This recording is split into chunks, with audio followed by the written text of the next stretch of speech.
Students, क्या हाल चाल। Welcome to my YouTube channel mathematics. I am Sumit Bansal. I hope you all are doing absolutely fine. तो जैसा कि आपको पता है, रीट की हमारी बहुत ही शानदार महामैराथन चल रही है। ऑलमोस्ट आपको सारे कॉन्सेप्ट मैंने करवा दिए हैं विद प्रीवियस ईयर क्वेश्चंस, जो कि आपके लिए मोस्ट इंपॉर्टेंट होते हैं, आप सबको पता है। और इतना शानदार डिटेल्ड एक्सप्लेनेशन मैंने दिया है कि जो बच्चे रेगुलर हैं उनको पता होगा। 2021, 2018, 2015 और 2012 के प्रीवियस ईयर क्वेश्चंस आपको डिटेल में मैं समझा चुका हूं। आज हम डिस्कस करेंगे कौन सा 2011 का जो रीट का पेपर था उसको हम डिस्कस करेंगे, ठीक है। हालांकि बहुत ओल्ड पेपर हो गया, ऐसा नहीं है कि इसमें से कोई क्वेश्चन उठ के आ जाएंगे या इस तरीके के आ जाएंगे, बट थोड़ा सा आपका रिवीजन हो जाएगा। और कोई इसमें खास बात नहीं है। क्वेश्चंस हालांकि फिर भी अच्छे ही हैं, इसमें ऐसी बात नहीं है। थोड़ा सा टीचिंग मेथड जो है उस टाइम पे इतना अच्छा लेवल का नहीं आता था जैसा आजकल डायरेक्ट आता है। विश्लेषण विधि, निगमन विधि, निदानात्मक विधि, उपचारात्मक विधि, है ना। ये सारी चीजें जो है, वस्तुनिष्ठता, वैधता, विश्वसनीयता, ये सारे हमने अभी आने वाले पेपर्स में देखे थे। जो हमने पेपर डिस्कस किए थे हमारे ये वाले, है ना। इसमें तो 21 के पेपर में, 11 के पेपर में मुझे ऐसा कुछ लगा नहीं कि बहुत कोई शानदार इसने टीचिंग मेथड पूछा है। बट क्योंकि उस टाइम पे इतना नहीं था, हम समझ सकते हैं, तो उस हिसाब से पेपर बनता है, तो कोई खास बात नहीं है। स्टार्ट करते हैं। हमारा 91 नंबर क्वेश्चन देखो क्या है। ये मैं आपको करवा चुका हूं, जो मेरा फर्स्ट लेक्चर था उसमें भी मैंने आपको ये बताया था कैसे हमें करना है। क्या पूछ रहा है, कह रहा है इन सबका सरल रूप बताओ। तो यहां देखो क्या है, पावर की पावर की पावर है, तो पहले 2 की पावर 2 करेंगे, क्या हो जाएगा, 4 हो जाएगा। इसको मैं हल करूंगा, 2 की पावर 2 क्या हो जाएगा, 4। फिर 2 की पावर 4 हमें हल करना है, तो 2 की पावर 4 का मतलब क्या होता है, 16। तो पहले का मतलब है 2 की घात 16। तो ये हमारा 2 की घात 16 हमें मिल गया। पहले का मतलब है 2 की घात 16। किसी को कोई दिक्कत नहीं है, चलो ठीक है। अब आगे देखो, आगे देखो क्या बन रहा है इसमें। अगला है हमारा ये, तो 2 की घात 2 क्या हो गया, 4 हो गया। 4 का 2 से फिर वापस गुना हो जाएगा। ब्रैकेट का मतलब क्या होता है, गुना। तो यहाँ घात का गुना हो जाएगा, 4 गुना 2 8 हो जाएगा। इसका मतलब क्या है, पहले इसको हल करो। 2 की घात 2 का मतलब हो गया यहाँ पे 4, बाहर कितना है 2, इस 2 का इस 4 से हो जाएगा गुना, तो 4 का 2 से गुना करेंगे 8। तो ऐसा किस में है, ऐसा किस में है, देखो सब अलग अलग तरीके से दे रखे हैं।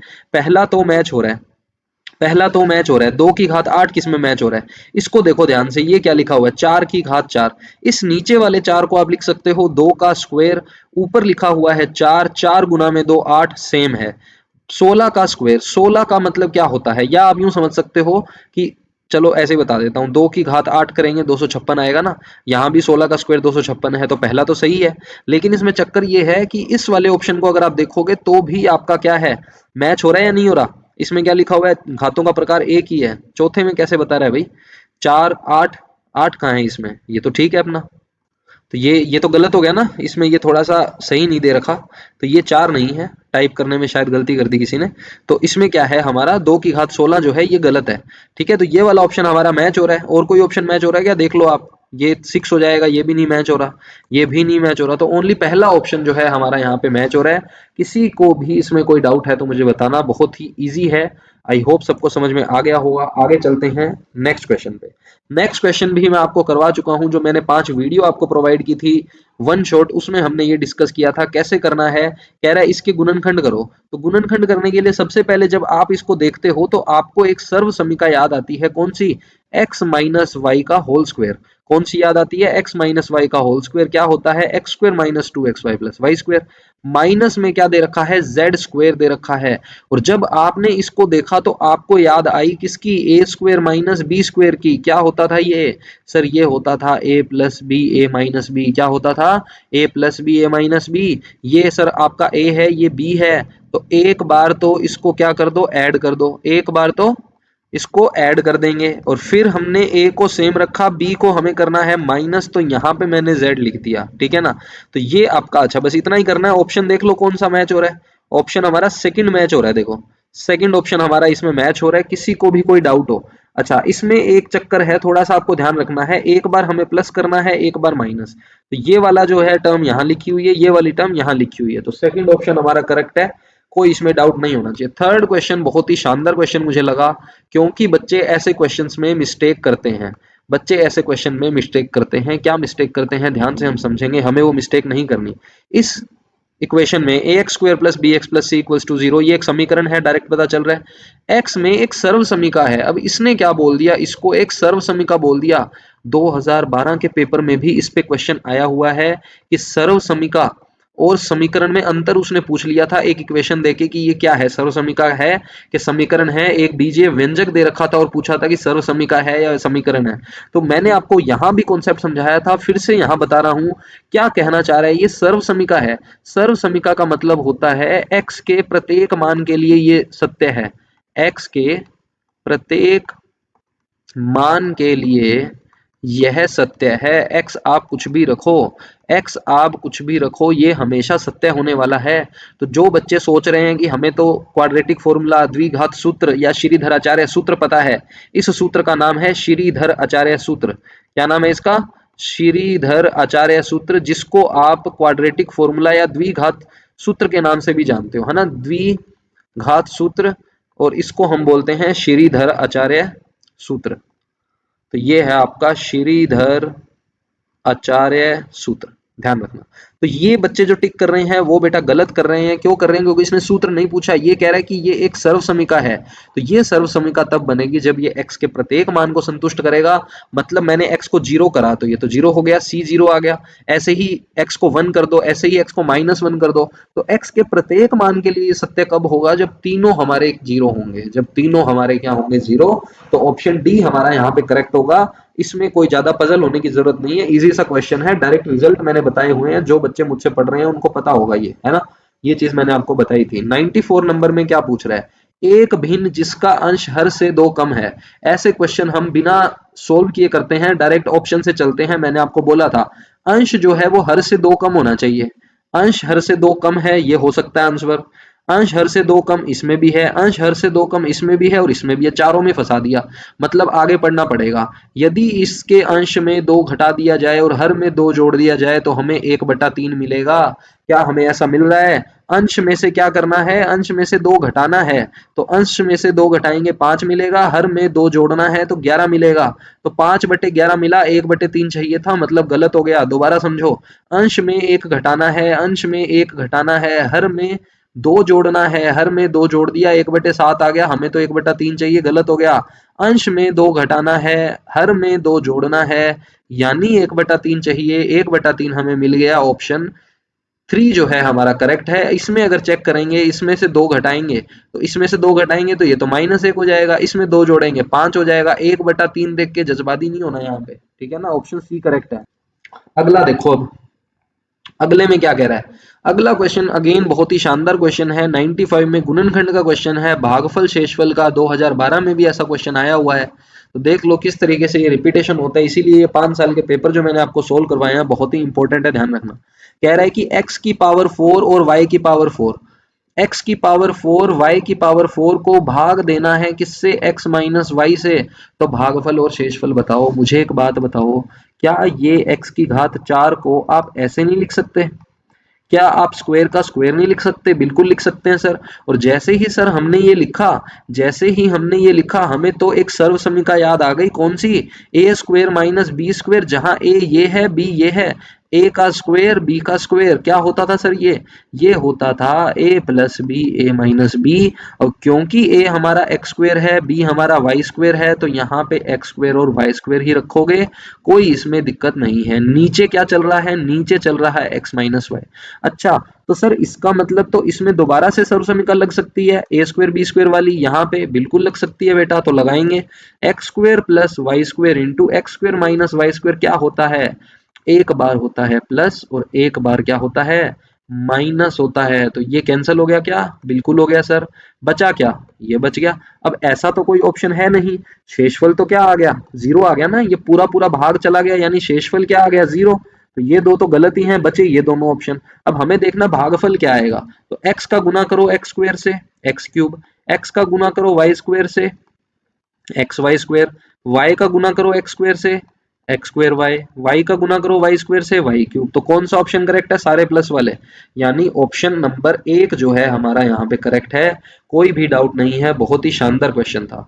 अगला क्वेश्चन देखो, फिर से देखो, थोड़ा सा कंस्ट्रक्शन चल रहा है बगल में, तो मैं माफी चाहूंगा। नॉइज कैंसलेशन मेरा एकदम लेवल 3 पे है, फिर भी थोड़ा बहुत अगर आपको इसमें नॉइज आ रहा है तो I am sorry for that. थोड़ा सा वॉल्यूम को डाउन करके आप सुनेंगे तो आपको इजी लगेगा, ठीक है, क्वेश्चन समझते जाइए, कोई दिक्कत नहीं है। थोड़ा सा अब क्या करें, एग्जाम आने वाला है तो वीडियो भी अभी शूट करना जरूरी है, वरना बाद में कर लेता मैं। यदि किन्हीं दो संख्याओं ए और बी का समांतर माध्य है, समांतर माध्य को बेटा लिखते हैं ए एम से। ए एम का मतलब होता है अर्थमेटिक मीन। क्या मतलब होता है? अर्थमेटिक मीन बोलते हैं किसको? समांतर माध्य को। समांतर माध्य की बजाय हमने एक शब्द पढ़ा था औसत, एवरेज जिसको कहते हैं, या हम कह सकते हैं माध्य। इन सब का मतलब सेम ही है, कंफ्यूज मत होना। फिर मैंने आपको ये भी बताया था, दो संख्याओं का समांतर माध्य अगर निकालना हो तो उसका सूत्र होता है a प्लस बी बटा दो। ये क्या होता है? दो संख्याओं का समांतर माध्य। अगर दो संख्याओं का गुणोत्तर माध्य पूछ लिया जाए तो सर उसका भी तो आपने सूत्र बताया था। क्या बताया था? Root a b. क्या बताया था? Root a b. Root a भी आपको मैंने बताया था। अब यहाँ पे ये क्या कहना चाह रहा है कि जो समांतर माध्य है और जो गुणोत्तर माध्य है वो दोनों बराबर हैं। तो समांतर माध्य और गुणोत्तर माध्य बराबर कब होते हैं? इसको सोल्व करेंगे तो दोनों साइड स्क्वायर करके सोल्व कर सकते हैं, जैसा कि मैंने बताया है। बट जो बच्चे मुझसे स्टार्टिंग से जुड़े हुए हैं उनको मैंने डायरेक्ट रिजल्ट बताया था कि जो एम है वो जीएम के अगर बराबर हो जाए, एम से मेरा मतलब है अर्थमेटिक मीन यानी गुणोत्तर समांतर माध्य है। गुणोत्तर माध्य का मतलब होता है जीएम, गुणोत्तर माध्य मतलब जीएम, ज्योमेट्रिक मीन इसको कहते हैं। अगर ये दोनों बराबर हों तो संख्याएं हमेशा बराबर होती है। संख्याएं हमेशा बराबर होती है। ऑप्शन 4 सीधा टिक कर देना। और सर अगर बराबर नहीं दिए हों तो क्या केस होता है? तो बेटा जो एम होता है ना वो हमेशा ग्रेटर देन इक्वल होता है जीएम के, यानी कि ए प्लस बी बटा दो जो है ये बड़ा होगा किससे? रूट ए बी से। तो ये कॉन्सेप्ट आपको याद रखना है, कॉन्सेप्ट बेस्ड क्वेश्चन है। और अगर आप सीधा हल करना चाहो, ये आपका एम है, ये आपका जीएम है, दोनों तरफ वर्ग करेंगे, होल स्क्वायर किया, सिंप्लीफाई करेंगे तो ए इक्वल्स टू बी आपका यहां से भी आ जाएगा। जिसको समझना है यहां से आप देख सकते हो। अब आपके मोस्ट फेवरेट क्वेश्चंस आ गए हैं एसआईसीआई के। 48,000 रुपए को 10% की दर से 1.5 वर्ष के लिए चक्रवृद्धि ब्याज क्या होगा यदि ब्याज की दर 6 माही है? बिल्कुल, ब्याज की दर 6 माही है। तो यानी कि 1.5 वर्ष के अंदर, 1.5 वर्ष के अंदर 6 माही का मतलब साल में 2 बार आपका ब्याज लगेगा। 1.5 साल का मतलब क्या हो गया? 3 बार ब्याज लगेगा। कितनी बार ब्याज लगेगा? 3 बार। तो जब 6 माही होता है तो मैंने आपको बताया था दर को तो कर देंगे क्या? आधा। और टाइम को क्या कर देंगे? 2 गुना कर देंगे। क्या कर देंगे? 2 गुना। 2012 वाली वीडियो में भी मैंने आपको बताया था। बहुत शानदार कॉन्सेप्ट है। तो हमारे पास जो मूलधन है वो कितना है? 48,000 रुपए। ठीक है, रेट जो है उसका आधा कर देंगे तो 5% हो जाएगा, इसका 2 गुना कर देंगे तो 3 वर्ष हो जाएगा। समय क्यों करते हैं ये मैं आपको ऑलरेडी समझा चुका हूँ। इस वीडियो को भी आप जाके देखना, जिनको नहीं पता और डिटेल में समझाया हुआ है। तो 5% का मतलब होता है सर 1/105/100। और 3 वर्ष का मतलब है सर इसको 3 बार गुना करना है। सर इसको 3 बार गुना करना है। और हमसे सर इसमें ब्याज पूछा है क्या? क्या पूछा है? हमसे पूछा है ब्याज क्या होगा। तो ये तो मिश्र धन होता है सर। ब्याज निकालने के लिए 48,000 इसमें से माइनस करना पड़ेगा, जो कि मैंने यहाँ आपको करके बताया है। ये आपका मिश्र धन है, ये मूलधन है। हल करेंगे तो आ जाएगा 7566 रुपए 7566, यानी कि आपका ऑप्शन सेकंड जो है करेक्ट है। कैलकुलेशन को इसमें ज्यादा इतनी खास है नहीं कि मैं आपको समझाऊं। आप सब सूरमा लोग हो, मुझे पता है, मैथ साइंस के बंदे हो, इतना तो आप कर सकते हो, है ना। टाइम वेस्ट नहीं करेंगे ज्यादा। 98 नंबर क्वेश्चन पे आते हैं। एक दुकानदार किसी वस्तु का मूल्य जिसका वास्तविक मूल्य 100 रुपए है, उसका जो ओरिजिनल प्राइस है वो 100 रुपीज है, उसको 10% बढ़ाकर अंकित करता है। वह उस वस्तु पर 10% का कमीशन देकर ग्राहक को बेचता है, तो उसने वस्तु कितने में बेची? तो मुझे एक बात बताओ, उसका प्राइस कितना था? 100 रुपए था। फिर उसने 10% बढ़ा दिया। तो 10% बढ़ाने का मतलब 100 का 10% बढ़ा दिया यानी 110% हो गया। कितना हो गया? उसका प्राइस 110 हो गया। यानी कि उसके बाद उसने क्या बोला? वस्तु को 10% का कमीशन दिया। कमीशन दिया मतलब कम किया, तो 10% कम करने का मतलब हो गया 90/100। ये जो ट्रिक है ये मैं हर बार यूज करता हूँ और आपको हर पेपर में मैंने करवाई है, चाहे वो 2021 का हो, चाहे वो 18 का हो, चाहे वो 15 का हो, चाहे 12 का हो। इस टाइप के क्वेश्चंस में मैं हमेशा ये चीज सिखाता हूँ आपको। आप भी सीख लेंगे तो इजी रहेगा, है ना। तो ये आपका हो गया 11 का 9 से गुना, 99 रुपए आपका आंसर आ गया, यानी ऑप्शन सी जो है हमारा यहाँ पे वो करेक्ट होगा। ठीक है ना। अगला क्वेश्चन देखते हैं 99 नंबर। 99 नंबर क्वेश्चन में हमें क्या पूछ रहा है, निम्न में से कौन सा गलत है। गलत बताना है बेटा, गलत कौन सा है।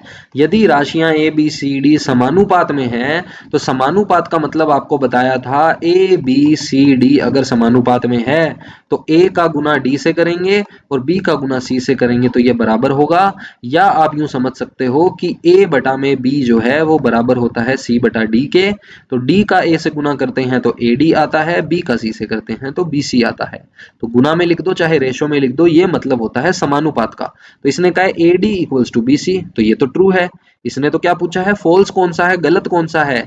ABCD समानुपात में है तो AC और BD इक्वल होगा, जी नहीं, AD और BC इक्वल होता है, ACBD नहीं होता।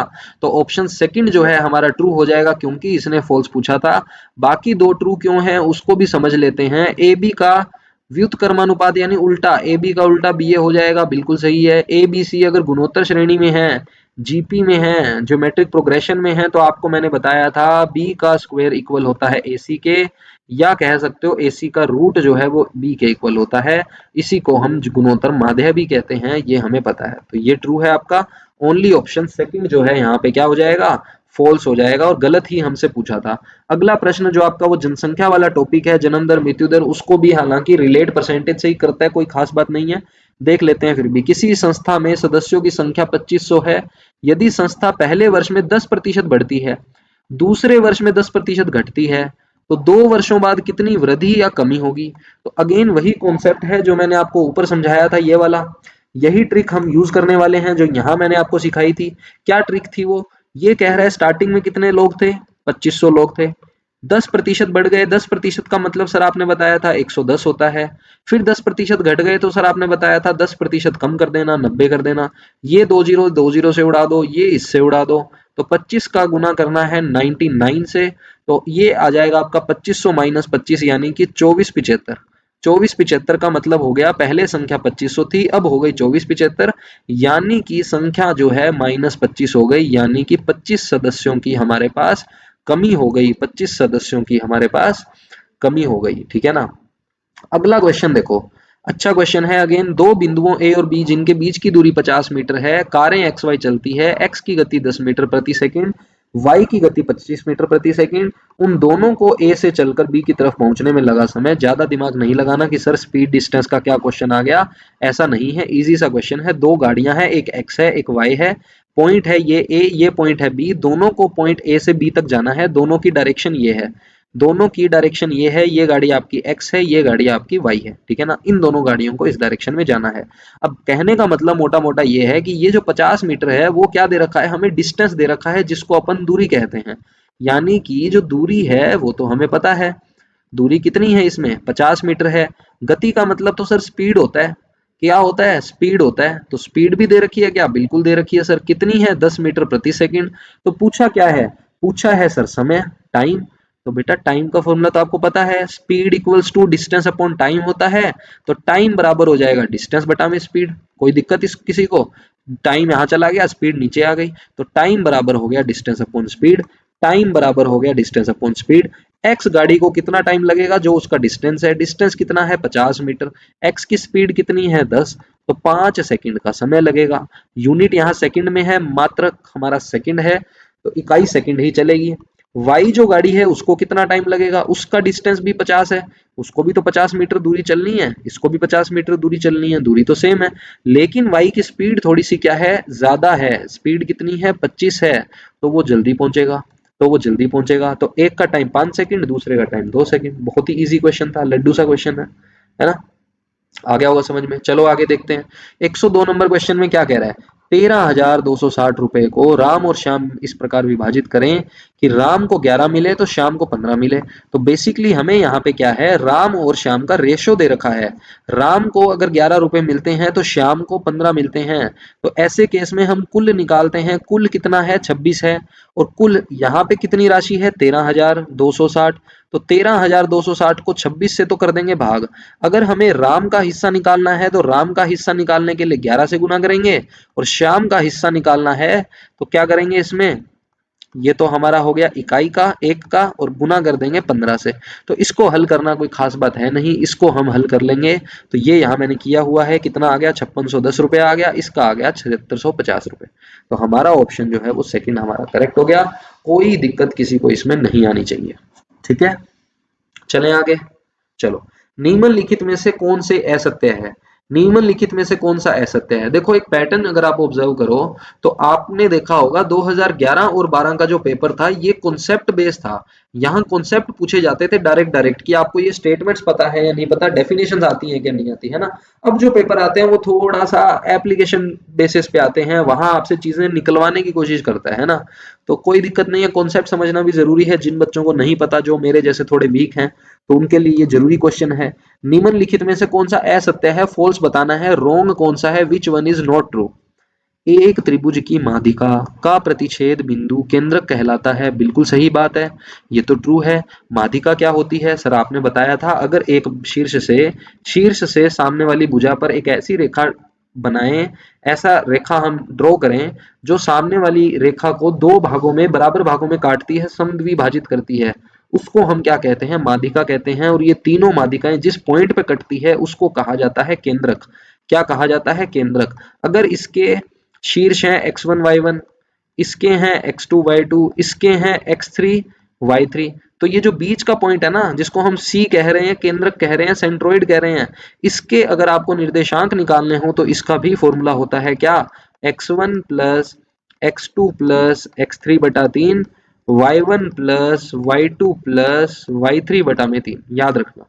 अगला क्वेश्चन क्या है, दूसरे में कह रहा है किसी त्रिभुज के शीर्ष से सामने वाली भुजा पर डाले गए लंब का प्रतिच्छेद बिंदु लंब केंद्र कहलाता है, बिल्कुल सही बात है, ये भी ट्रू है। किसी भी त्रिभुज में एक शीर्ष से दूसरे पर जो लंब डालते हैं तो इसको हम बोलते हैं लंब। ये भी हमारा लंब यानी परपेंडिकुलर है, ये भी परपेंडिकुलर है। तो जिस पॉइंट पे ये कटते हैं इसको बोला जाता है ऑर्थो सेंटर। ओ से हम लिखते हैं, किससे लिखते हैं, ओ से लिखते हैं, इसको लिखते हैं सी से, केंद्रक, सेंट्रोइड। ओ का मतलब ऑर्थो सेंटर, ऑर्थो सेंटर का मतलब होता है लंब केंद्र। क्या होता है, लंब केंद्र। आगे है किसी त्रिभुज में तीनों कोनों के संधिभाजक एक ही बिंदु पर मिलते हैं, बिल्कुल सही बात है, ये भी ट्रू है। मतलब क्या है कहने का, किसी त्रिभुज में अगर कोण को समद्विभाजित करने वाली कोई रेखा है, कोण को समद्विभाजित करने वाली कोई रेखा है, तो उसका जो बिंदु है वो क्या कहलाता है, अंतः केंद्र कहलाता है। क्या कहलाता है, अंतः केंद्र कहलाता है। अंतः केंद्र का मतलब हो गया, अगर इसको आप त्रिज्या मानकर एक वृत्त खींचोगे तो अंदर एक वृत्त बन जाएगा, इस वृत्त को बोला जाता है अंतः वृत्त। क्या बोला जाता है, अंतःवृत्त इन सर्कल। और ये जो छोटे वाली रेडियस, छोटू सी रेडियस है आर, इसको बोला जाता है अंतः त्रिज्या। क्या बोला जाता है, अंतः त्रिज्या। तो सर अंतः बताया है, कोई बाह्य की चीज भी होती है क्या, बिल्कुल होती है बेटा। अगर मान लो किसी एक ट्राइंगल में हमने एक रेखा ऐसी खींची कि वो इसको दो भागों में काटे भी और 90 भी बनाए, यहाँ तो क्या करता है, सिर्फ दो भागों में काटता है, इसमें सिर्फ 90 बनाता है, इसमें कोनों को समद्विभाजित करता है, लेकिन इसमें क्या है, 90 भी बनाएगा और बराबर भाग में भी काटेगा। ये भी 90 बनाएगा, बराबर भाग में काटेगा, 90 बनाएगा, बराबर भागों में काटेगा। तो इसको अब ध्यान से समझना, क्या यहाँ पे कैच है, इसमें तो ये छोटे वाली को रेडियस मान के खींचेंगे तो अंदर बनेगा, इसमें ये बड़े वाली को पकड़ लेते हैं, बड़े वाली बराबर होती है कैपिटल आर से लिख सकते हो, इसको त्रिज्या मान के जब वृत्त खींचोगे तो बाहर वृत्त बनेगा, इसमें अंदर वृत्त बनता है। इसको क्या बोलते हैं, सर्कम सेंटर बोलते हैं, बाह्य वृत्त बोलते हैं। ये जो अंदर वाला केंद्र है ये आपका बाह्य केंद्र हो जाएगा, सर्कम सर्कम सेंटर बोलते हैं, इंग्लिश में सर्कम सेंटर बोलते हैं, हिंदी में बाह्य केंद्र ही होना चाहिए, वो अंतः केंद्र है तो ये बाह्य केंद्र होना चाहिए, but I am not sure. तो ये मैं यहाँ पे सर्कम सेंटर लिख देता हूँ, इंग्लिश में भी आता है पेपर, थोड़ा सा आप ध्यान रख लेना सिर्फ इसके लिए। और ये जो रेडियस है, त्रिज्या जो है यहाँ पे, ये सर्कम रेडियस हो जाती है, सर्कम रेडियस हो जाती है। और ये जो सेंटर बता दिया, और सर्कल जो है इसको सर्कम सर्कल बोल देंगे, है ना। मेरे हिसाब से ये बाह्य त्रिज्या, बाह्य वृत्त और बाह्य केंद्र ही होना चाहिए शायद, क्योंकि ये अंत है। बाकी भाई देख लेना, थोड़ा सा मैंने आपको बता दिया, कॉन्सेप्ट बता दिए, ये वाला भी जरूरी है, ये भी और ये भी। और इसका केंद्रक का सूत्र मैंने बता दिया निकालने का, इसका नहीं पूछा जाता, ठीक है ना। उसके बाद एक ऐसी शानदार चीज बता देता हूँ, ऐसी शानदार चीज बता देता हूँ, अगर एग्जाम में छप गई तो बच्चे तो करेंगे गलत, और तुमने ये वीडियो देखी है तो तुम्हारा होगा सही। इतनी शानदार चीज बता रहा हूँ, याद रखोगे मेरे को कि सुमित सर ने क्या चीज बताई थी, एग्जाम में छप गई, मजा आ गया। आ जाए एग्जाम में, मैं कहता हूँ मजा आ जाए। क्या चीज है, तीन चीजें आपको बताई है, ध्यान से समझना, ध्यान से समझना। एक मैंने आपको बताया है केंद्रक, केंद्रक जो है मैंने आपको बताया, एक मैंने आपको बताया केंद्रक, एक मैंने आपको बताया लंब केंद्र, और एक मैंने आपको बताया अपने ये सरकम सेंटर जो बाह्य केंद्र मैं बोल रहा हूं, एक आपको बताया मैंने सरकम सेंटर, ये आपका होता है सेंट्रोइड, और ये होता है ऑर्थो सेंटर। ठीक है, इन तीनों में एक बड़ा ही शानदार संबंध होता है कि जो सेंट्रोइड है ना, वो ऑर्थो सेंटर और सरकम सेंटर को 2:1 में काटता है। किस में काटता है? 2:1 में काटता है। सीधा सीधा याद रख लेना, केंद्रक जो है वो 2:1 में विभाजित करता है लंब केंद्र और सरकम सेंटर को। ये आपका लंब केंद्र है, ये सरकम सेंटर है, और ये आपका बीच में सेंट्रोइड है। बहुत ही शानदार रिजल्ट है, इसको याद रखना। यहाँ पे क्या पूछा है, ये तीनों तो ट्रू हो गए, मतलब यही फॉल्स होगा। फॉल्स पूछा था हमसे, तो ये वाला फॉल्स होगा। ये फॉल्स क्यों है वो भी आपको समझा देता हूँ। किसी त्रिभुज की भुजा में माध्यिका उस भुजा पर लंब होती है, उसे समद्वि भाजित करती है? जी नहीं, जी नहीं, ऐसा नहीं होता। माध्यिका जो है वो सिर्फ उसको समद्वि भाजित करती है, लंब उस पर नहीं होती, उस पर लंब नहीं होती। अगला क्वेश्चन देखते हैं क्या है। 104 नंबर क्वेश्चन, हाँ जी, 104 नंबर क्वेश्चन भी आपका कॉन्सेप्ट बेस्ड क्वेश्चन है। क्या पूछना चाह रहा है इसमें, निम्न में से कौन सा कथन दो त्रिभुजों की सर्वान समता के लिए सत्य नहीं है? Which of the following is not true for the congruency of two triangles? कौन सा नहीं है हमें बताना है। तो सर्वान समता आपको बताई थी मैंने चार प्रकार की। एक होती है SAS, एक होता है हमारे पास SSS, एक है एंगल साइड एंगल, और एक है RHS। दोबारा बता देता हूं, भुजा भुजा भुजा, भुजा कोण बीच में होना चाहिए, कोण भुजा कोण, समकोण कर्ण, और एक भुजा, राइट एंगल हाइपोटेन्यूस, और एक साइड, ये हमें चाहिए। इसमें क्या कह रहा है, तीनों भुजाएं, ये तो होता है। दो भुजाएं और उनके बीच का कोण, ये वाली हो गई, बिल्कुल होता है। दो कोण और उनके बीच की भुजा, ये वाली बात हो गई, बिल्कुल सही है। तीनों कोण वाला नहीं होता। इसने पूछा है कौन सा नहीं है, ये तीनों तो ट्रू हैं, नॉट ट्रू पूछा था, तो डी आपका सही है। 2012 में रिपीट हुआ था, 2012 में रिपीट हुआ था क्वेश्चन, 2011 में आ रखा है, 2 बार लगातार रिपीट हुआ है सेम क्वेश्चन। एंगल एंगल जैसी कोई हमारे पास सर्वान समता नहीं होती, सर्वान समता का कोई रूल नहीं होता। एंगल एंगल वाला जो है ये समरूपता का रूल होता है। किसका होता है? समरूपता, जिसको अपन सिमिलैरिटी कहते हैं। क्या कहते हैं? सिमिलैरिटी कहते हैं, याद रखना। अगला क्वेश्चन क्या है, किसी चतुर्भुज का प्रत्येक कोण 180 डिग्री से कम है तो उस चतुर्भुज को क्या कहते हैं? बच्चे बच्चे को पता है ये क्वेश्चन, तो पाकिस्तान का बच्चा भी कर देगा कि सर अगर 180 डिग्री से कम होता है तो आपने बताया था उत्तल होता है। उत्तल चतुर्भुज उसको कहते हैं, इंग्लिश में बोलते हैं कॉन्वेक्स। क्या बोलते हैं? कॉन्वेक्स।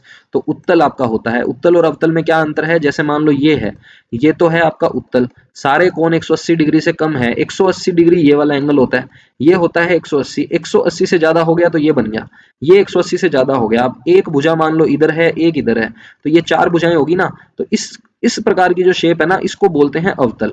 क्या बोलते हैं? अवतल। पहचानेंगे कैसे?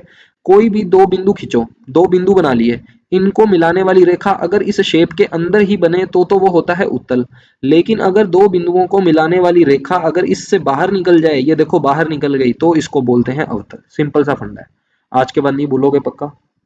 तो उत्तल हमारा ये हो गया। पूछा था इसने 180 डिग्री से कम कौन सा होता है, तो उत्तल होता है, अदरवाइज वह अवतल होता है। ठीक है, 180 डिग्री से ज्यादा हुआ तो अवतल बन जाएगा। इसमें क्या पूछ रहा है, इसमें हमसे क्या पूछ रहा है, मैं थोड़ा सा यहाँ से इरेज कर देता हूँ, मुझे यहाँ पे स्पेस चाहिए। ठीक है, इसका स्क्रीनशॉट आप ले लेना, अच्छे से मैंने आपको चीज समझा दी, क्वेश्चन इसमें से बनने के चांस रहते हैं, बहुत ही शानदार कॉन्सेप्ट है ये। ठीक है ना। अब सुनो ध्यान से, क्या पूछना चाह रहा है, कह रहा है कि दो समांतर रेखाएं हैं, ये वाली दोनों रेखाएं समांतर हैं, एक तिर्यक रेखा उसको काटती है, ये रही, तो एकांतर कौन कौन से हैं? मैंने आपको बताया था ये जो 4 और 5 है, 4 और 5 है, इनको भी एकांतर कोण कहते हैं, लेकिन ये एकांतर अंतः कोण है। कैसे हैं? एकांतर अंतः।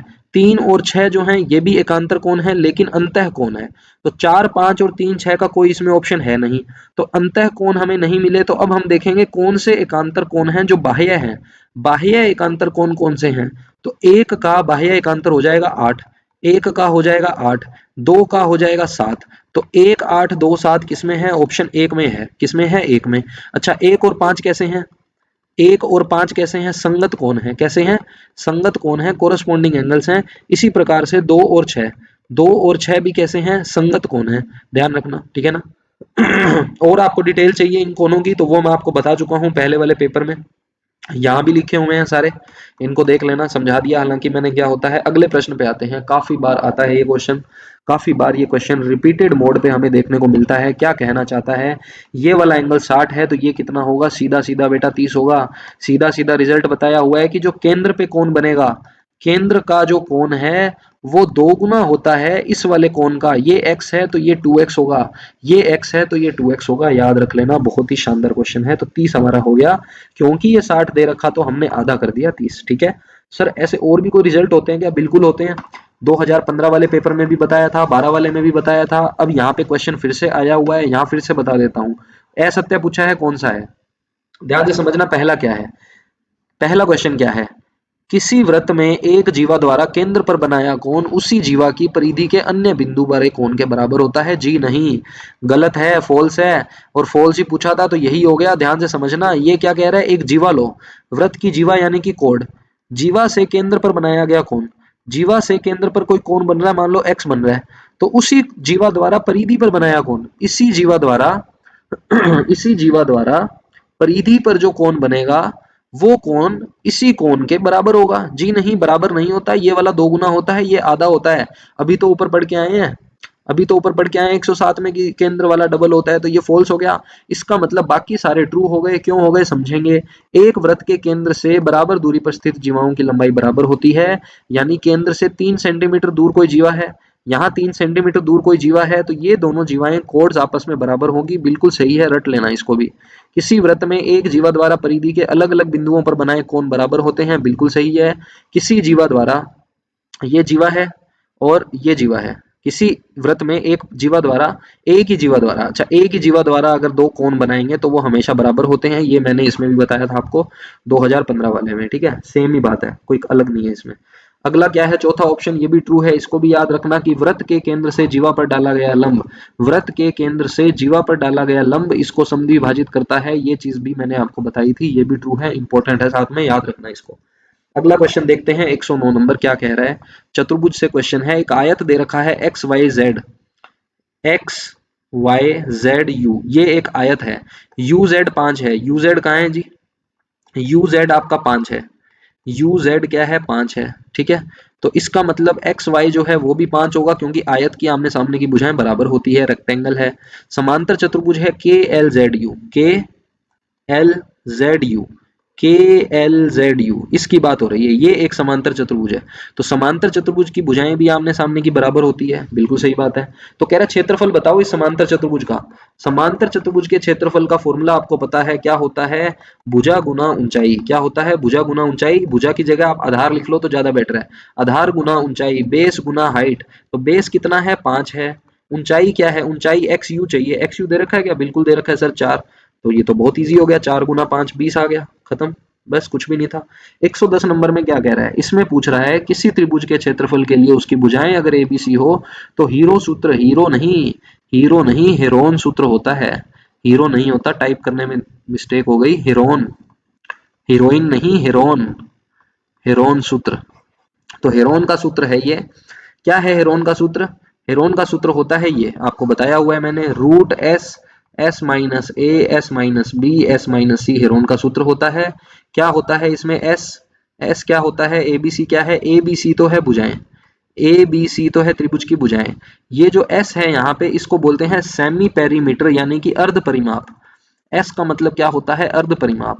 परिमाप का मतलब होता है, परिमाप का मतलब होता है तीनों भुजाओं का योग। तीनों भुजाओं का योग करते हैं तो परिमाप आता है, अगर 2 से भाग दे दिया तो अर्ध परिमाप हो गया, सेमी पेरीमीटर हो गया, जिसको हम एस से लिखते हैं। तो इसमें सूत्र पूछा था सीधा सीधा, ऑप्शन बी हो गया। अब 111 में इस सूत्र का यूज पूछ लेगा, कैसे, कह रहे एक त्रिभुज है, एक समांतर चतुर्भुज है, उनका आधार और क्षेत्रफल समान है। इन दोनों का आधार और क्षेत्रफल समान है, यानी कि ये एक समांतर चतुर्भुज बना लेते हैं, एक त्रिभुज बना लेते हैं, दोनों का क्षेत्रफल बराबर है और आधार भी समान है। त्रिभुज की भुजाएं 26, 28 और 30 है, त्रिभुज की भुजाएं 26, 28 और 30 है, और समांतर चतुर्भुज का आधार भी 28 है। तो ये देखो एक एक भुजा सेम हो गई ना, 28 है। तो ऊंचाई बताओ, क्या बताओ, ऊंचाई। मुझे एक बात बताओ, अगर इसका क्षेत्रफल निकाल लूं त्रिभुज का, तीनों भुजाएं पता है, तीनों भुजाएं पता है, क्षेत्रफल निकालेंगे तो वो क्षेत्रफल बराबर किसके होगा, समांतर चतुर्भुज के क्षेत्रफल के बराबर होगा। क्यों होगा, क्योंकि उसने ऐसा बोला है कि बराबर है। समांतर चतुर्भुज का क्षेत्रफल क्या होता है? आधार गुना ऊंचाई। आधार है 28, ऊंचाई हमें नहीं पता, ऊंचाई मैंने लिख दिया h। अब क्षेत्रफल क्या है इस त्रिभुज का? त्रिभुज का क्षेत्रफल निकालने का सूत्र आपको अभी ऊपर मैंने बताया है, हेरोन फॉर्मूला होता है। सबसे पहले निकालते हैं s, a b c को रखा, जोड़ दिया, फिर 2 से भाग दिया, 42 आ गया। 42 42 s माइनस, यहाँ पूरा अगर मैं समझाऊं किसी को दिक्कत है तो, s क्या है 42, 42 माइनस a कितना है हमारा 26, फिर गुना में 42 माइनस b कितना है हमारा 28, b कितना है 28, फिर s माइनस c यानी 42 माइनस c कितना है 30। तो 42 का ये देखो 42 आ गया, 42 माइनस में 26 करेंगे 16 आ गया, 28 माइनस करेंगे 14 आ गया, इसको माइनस करेंगे 12 आ गया। इसको हमने सोल्व कर लिया, 336 आ गया। ये बेसिक चीजें आपको मैंने पहले लेक्चर में समझा दी थी। तो क्षेत्रफल जो है हमारे पास आ गया 3 3 6 बराबर होना चाहिए आधार गुना ऊंचाई के। 28 से इसको काट दो, कितना आ गया 12। तो ऊंचाई जो है हमारी वो आ जाएगी 12 सेंटीमीटर, यानी ऑप्शन ए करेक्ट है। ठीक है, थोड़े से क्वेश्चन बचे हैं, बस कर देते हैं फटाफट। साधारणतः एक किताब ठोस की आकृति कैसी होती है? तो जो एक बुक होती है आपकी, जो एक बुक होती है उसकी शेप कैसी होती है? घनाभ होती है। कैसी शेप होती है? घनाभ। तो बिल्कुल ही लड्डू सा क्वेश्चन था ये तो। अगला क्वेश्चन देखते हैं। अगला क्वेश्चन अच्छा क्वेश्चन है, अच्छा क्वेश्चन है। क्या कह रहा है? राम एक ठोस घन बनाना चाहता है, उसकी भुजा 15 सेंटीमीटर है, यानी कि उसको एक बड़ा घन बनाना है। एक बड़ा घन बनाना है जिसकी भुजा कितनी है? 15 सेंटीमीटर है। क्या बनाना है उसको? एक घन जिसकी भुजा 15 सेंटीमीटर है। ठीक है, और उसको करना क्या है? 5-5 सेंटीमीटर के छोटे घन चाहिए। 5-5 सेंटीमीटर के छोटे घन चाहिए इस तरीके के। तो कितने उसको ऐसे 5-5 सेंटीमीटर के चाहिए कि ये वाली शेप बन जाए? ऐसे कितने उसको लगाने पड़ेंगे? ऐसे काउंट करेंगे तो पॉसिबल है नहीं। तो हम क्या करेंगे, इसमें हम लगाएंगे इसका आयतन, कि इसका जो आयतन है और इसका जो आयतन है उससे हम हल करेंगे। करेंगे ना। मान लो ऐसे हमें n चाहिए, कितने चाहिए? n। n का गुना करेंगे इसके आयतन से। आयतन का सूत्र होता है a का क्यूब। आयतन का सूत्र होता है a का क्यूब यानी 5 का क्यूब। किसके बराबर आना चाहिए? 15 के क्यूब के। तो n का मान हो गया 15/5 का क्यूब, यानी कि 3 का क्यूब, जो कि आपका होता है 27। क्या होता है? 27। तो बहुत ही आसान सा क्वेश्चन था। ऐसे क्वेश्चन में हम क्या करते हैं? आयतन को बराबर कर देते हैं। आयतन को बराबर कर देते हैं। ऐसे क्वेश्चन मैंने आपको 18 और 21 वाले पेपर में भी बताए थे, उसमें भी आए थे इसी कॉन्सेप्ट पे, है ना। तो अच्छा कॉन्सेप्ट है। एक समकोणीय वृत्तीय बेलन का आयतन और क्षेत्रफल, यही क्वेश्चन सेम 2012 में भी पूछा था, 11 में भी पूछ लिया। बेलन का आयतन होता है पाई आर स्क्वायर एच, वक्र पृष्ठीय क्षेत्रफल होता है 2 पाई आर एच। 2012 के अंदर वक्र पृष्ठीय की जगह संपूर्ण पृष्ठीय पूछ लिया था और आयतन तो पूछा ही था। ठीक है ना। तो कहने का मतलब देखो, ऐसे क्वेश्चन भी आ जाते हैं बिल्कुल हल्के वाले, तो सीधा सीधा सूत्र पूछ लिया जाता है। 115 में क्या कह रहा है? 115 में पूछ रहा है कि पाई के किस मान के लिए, पाई का मान दिया हुआ है बेसिकली, दशमलव के बाद सबसे ज्यादा और सबसे कम बार कौन आ रहा है? तो सबसे ज्यादा बार कौन आ रहा है? सबसे पहले सबसे ज्यादा बार कौन आ रहा है? एक कितनी बार आ रहा है? एक, एक, दो, दो ही बार आ रहा है एक। फिर दो कितनी बार आ रहा है? ऐसे चेक कर लेंगे, एक, दो, तीन, 3 बार आया दो। फिर तीन कितनी बार आ रहा है? तीन चेक करो कितनी बार आ रहा है, एक, दो, तीन, चार। तो तीन आ रहा है सबसे ज्यादा बार, तीन इसमें भी है इसमें भी है। ऐसे कर करके पूरा आप चेक कर लेना। ठीक है, मैंने इसमें किया हुआ है काउंट। तो तीन जो है वो 4 बार आ रहा है। सबसे कम बार जीरो है, जीरो आ ही नहीं रहा एक बार भी। जीरो एक ही बार आ रहा है, सॉरी, जीरो एक ही बार आ रहा है। तो तीन आ रहा है 4 बार और जीरो आ रहा है एक बार। तीन और जीरो हमारा आंसर हो जाएगा। सबसे ज्यादा और सबसे कम बार आने वाला पूछा था, काउंटिंग ही करनी है बेसिकली, है ना। थर्ड क्लास का क्वेश्चन है, बिल्कुल ऐसे काउंटिंग करनी है बच्चों की तरह।